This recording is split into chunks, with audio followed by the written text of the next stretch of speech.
السلام علیکم ورحمۃ اللہ۔ دوستو، آج کے ٹائم میں معاشرے میں رشتوں کے تعلق سے لوگ بہت سارے سوال کرتے ہیں مجھ سے۔ میرے پاس انسٹاگرام ہو، فیس بک ہو یا دیگر جتنے بھی سوشل میڈیا کے پلیٹ فارم ہو یا پھر یوٹیوب پر بہت سارے بہنوں کے، بہت سارے بھائیوں کے کامنٹس، میسیجز اور کالز آتے رہتے ہیں کہ نیک رشتہ پانے کے لیے کوئی بہترین دعا بتائیں۔ دیکھیں، یہ بات کرنا بہت ضروری ہے۔ آج کے ٹائم میں یہ چیز عام سی ہو گئی ہے کہ اچھے لوگوں کو اچھے رشتے نہیں مل پاتے، نیک لوگوں کے گھر میں نیک رشتے نہیں آتے۔ کبھی کبھی معاملہ یہ ہوتا ہے نا کہ رشتوں کی بڑا سینسیٹیو چیزیں ہوتی ہیں۔ رشتے، بچوں کی عمر نکلتی جاتی ہے، بچیوں کی عمر نکلتی جاتی ہے، ایسے میں رشتے درست جو صحیح جس کی تلاش ہوتی ہے، جس طریقے کے ہم اپنے جیسے انسان کی لوگ تلاش کرتے ہیں، وہ مل نہیں پاتے۔ کبھی تو لڑکیوں بچیوں کے رشتوں کے لیے کوئی شرابی والے آ جاتے ہیں، کوئی جواری ہوتے ہیں، کوئی کسی زنا میں ہوتے ہیں، بدکاری میں ہوتے ہیں، یا کسی نہ کسی غلط فعل میں ہوتے ہیں، اور یہ چیزیں وقت پہ پتہ نہیں لگتی، اور پھر جا کر کے وہ چیزیں پھر بعد میں زندگی میں منظر عام پر آتی ہیں، اور ایسی چیزیں زندگی میں بڑی کٹھنائیاں سی لے کر آتی ہیں، اور کہیں نہ کہیں گھر بھی برباد ہوتے ہوئے دیکھے جاتے ہیں ایسی سچویشن میں۔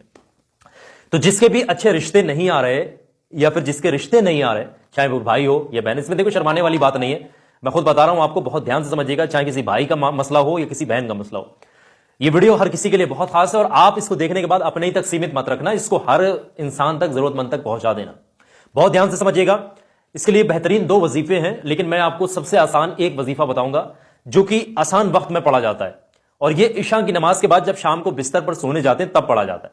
7 دن لگاتار پڑھنا ہوتا ہے اس وظیفے کو۔ ایک چیز یاد رکھیں کہ 7 دن کنٹینیو پڑھنا ہے، پاکی کی حالت میں، ناپاکی کی حالت میں نہیں پڑھنا۔ اور 7 دن کنٹینیو پڑھ رہے ہیں، 5 دن آپ نے پڑھا، 6 دن کوئی ایسی پرابلم آ گئی، آپ بھول گئے، کوئی ایسا معاملہ آ گیا، تو پھر ایسا نہیں کہ اگلا دن آپ کا جا کر کے 6 کاؤنٹ، نہیں، پھر دوبارہ سے آپ نے اس عمل کو شروع کرنا پڑے گا۔ یعنی ایک بھی انجا، ایک بھی ناگا آپ نے اس وظیفے کے دوران نہیں کرنا ہے۔